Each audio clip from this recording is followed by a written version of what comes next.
ఈవేళ మన కాన్సెప్ట్ ఏంటంటే దాన ధర్మాల వలన పుణ్యం కలుగుతుంది, దాన ధర్మాలు చేస్తే మోక్షానికి వెళ్తాం అనేటువంటి కాన్సెప్ట్ భారతదేశంలో ఉంది. కానీ శ్లోకం ఏం చెప్తుంది, శాస్త్రం ఏం చెప్తుందంటే న పుణ్యం దాన ధర్మశ్చ న కర్మశ్చ పుణ్యం భవేత్ న పుణ్యో ప్రాణధనర్ష జగత్ పుణ్యం నాస్తి నాస్తి. అంటే నపుణ్యం దాన ధర్మశ్చ అంటే దాన ధర్మముల వలన పుణ్యము కలుగదు. నకర్మశ్చ పుణ్యం భవేత్ అంటే మానవుడు ఏ కర్మ చేసినా పుణ్యాత్ముడు కాలేడు.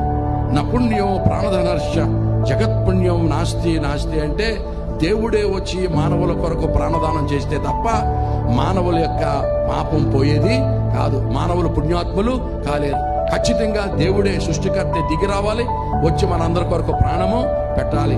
అంతవరకు మానవుని యొక్క పాపము పరిహరింపబడే అవకాశమే లేదు. నువ్వు లోకంలో ఉన్న నదులన్నింటిలో ములిగినా, నీకున్నదంతా దాన ధర్మాలు చేసినా, నువ్వు తల కిందకి పెట్టి కాలు పెట్టి పైకి తపస్సు చేసినా, ఏమి చేసినా పాపాత్ముడు పుణ్యాత్ముడు అవ్వడు. పాపాత్ముడు పుణ్యాత్ముడు అవ్వాలంటే పరమాత్ముడే దిగి రావాలి. అలా దిగి వచ్చి ప్రాణం పెట్టిన సందర్భం నజరేయుడైన యేసు క్రీస్తులో జరిగింది. దేవునికి స్తోత్రం కలుగు.